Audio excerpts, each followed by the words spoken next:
friends, it's a race against time. It's pretty much my last day here in Osaka before I put some stuff in storage and I don't have access to my gear.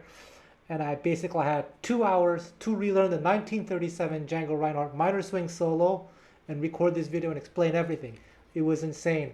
I tried to do everything in one take and get everything right, but I couldn't do it. It was just too insane. I did everything one chorus at a time. So I'm going to release this over 4 weeks. You'll have 4 videos where I explain, where I teach you this Django solo from 1937. It's the famous one.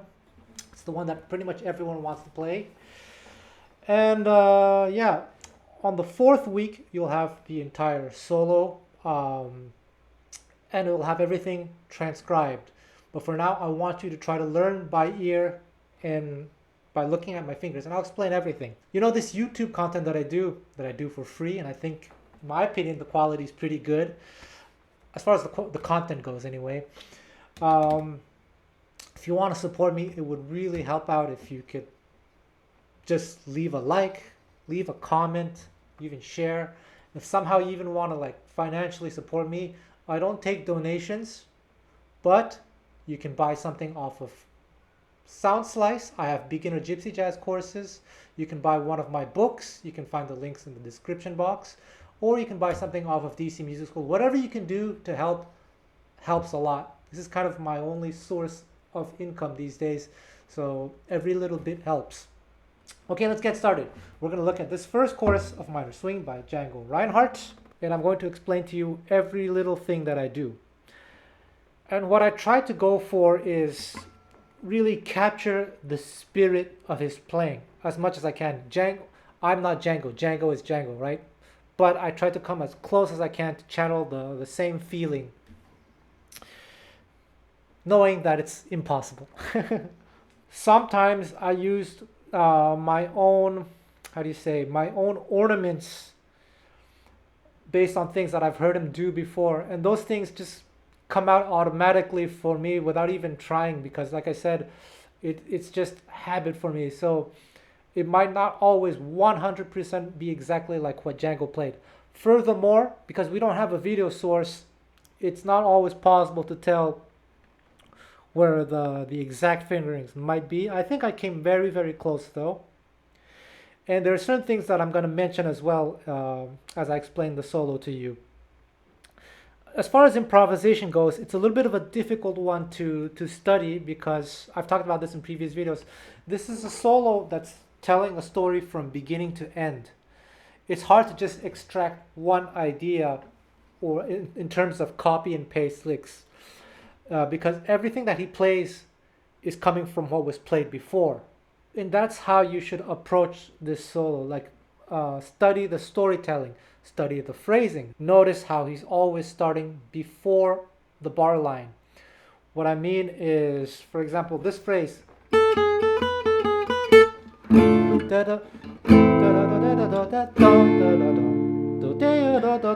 See, always starting before the chord happens. So that's a very interesting way to phrase. That's something you can study. You should check out my course actually on SoundSlice on swing and phrasing. I talk about this. It's very, very interesting, and Django is making full use of what I explained in that course.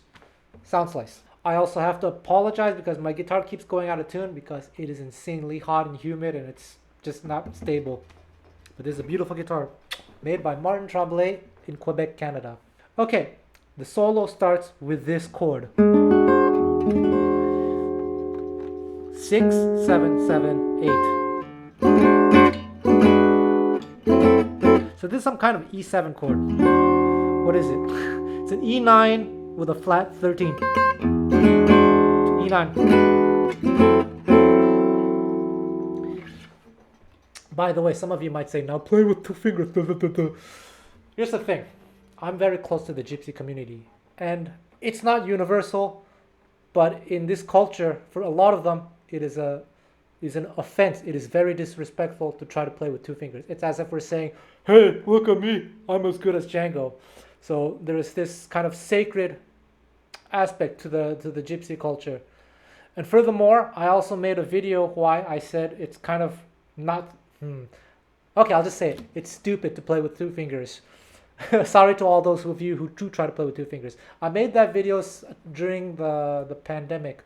Why it's a little bit of a trap to try to think in terms of two fingers, because Django wasn't thinking that way, in my opinion. Okay, I got that out of the way. So E9, the flat 13 to E9 shape, to this A minor 6 shape. As a side note, those of you who learn Gypsy Jazz, you might learn this chord as an A minor chord. That's probably the first chord that you play, and a lot of people play Gypsy Jazz this way. But gypsies and Django almost never use this chord for rhythm playing. Very rarely. Only a select few might do, like in the Netherlands. Actually, gypsies prefer this chord, or this. That's often I can tell the difference whether someone is gypsy or not. But gypsies, there we go. Okay, he used this for soloing, this shape. Oof. Or he would use this chord in the accompaniment if it was not the one chord, if it was not the root chord. For example, D minor. We're in the key of A minor. He might play D minor here. But when it's the root chord, Django often thought this one. Django was very aware of like choosing specific voicings to give a specific musical feeling. Sorry, my guitar is going out of tune. It's just insane. I don't have a lot of time to record this video. It's really a race against time. Okay. Oh, and one more thing. So I've learned this solo maybe 5-6 times over the past 20 years. Every time I relearn the solo, I never wrote it down. I did write it down at one point for someone, for a client, and somewhere on the internet. But when I personally relearn a solo that I've learned before, I always listen to the recording again to see if I hear new things. And I did hear new things I'm going to share with you. But that said, I'm doing this now by memory again, even though I just learned it like 90 minutes ago again. I start with this little ornament. It's an upstroke, down. Check out my Gypsy Jazz picking book on Amazon. So yeah, up, pull off, down. So that's targeting D minor, D minor 6. And then this phrase, to get from D minor to E7. So try to visualize this D minor here, this E7 here. Check out my book, Fretboard Visualization. Jazz Guitar Fretboard Visualization on Amazon, where it talks about how to visualize shapes, phrases based on shapes. And then this is a very interesting thing. Because Django was playing with two fingers, he ends up doing this. But I think he meant to play this, just because, remember, he's improvising, right? So there's, whatever happens, happens. But because his finger maybe just couldn't reach this note, he ended up playing. Who knows? That's what I'm thinking. But whatever you want, it doesn't really matter. B flat or B natural. Then you have this phrase from A minor to D minor. And I don't remember if he does this in recording, but what I do a little slide. I do these little slides, which you hear Django do a lot. That's part of his, in my opinion, it's the gypsy touch. They're fond of these little things, these little ornaments that don't seem like much, but they're small details that give you that feeling.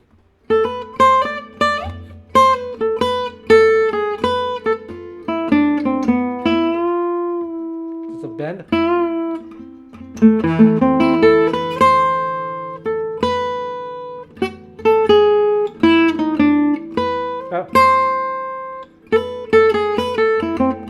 So how does it go?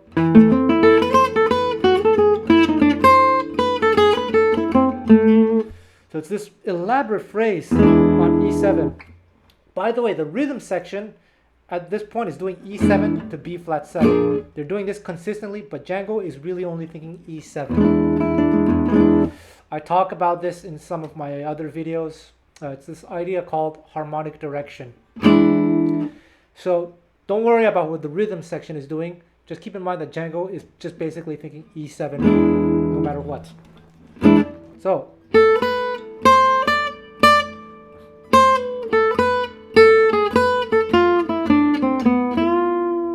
okay,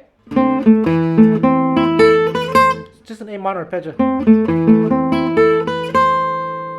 And then you have this kind of enclosure thing.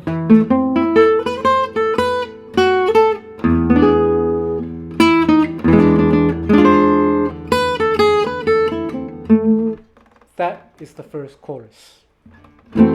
So pay attention to the phrasing, how he's connecting the chord every time, one chord to the other. That's how he's phrasing. One more time from the beginning. Assuming that my fingerings are correct, I try to visualize these shapes. Okay, it starts with E7 to A minor. Here I'm thinking this. I see this. Then I see this D minor 6 shape.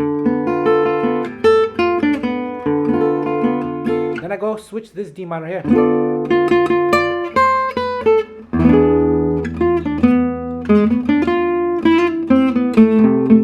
A minor. 8, 7, 9, 10. It's in my fingerboard visualization book, available on Amazon and a bestseller. And then back to here. Then back down here, D minor. So A minor, D minor, D minor here. So how does it go? Then here, back to here, and then you have this E7. So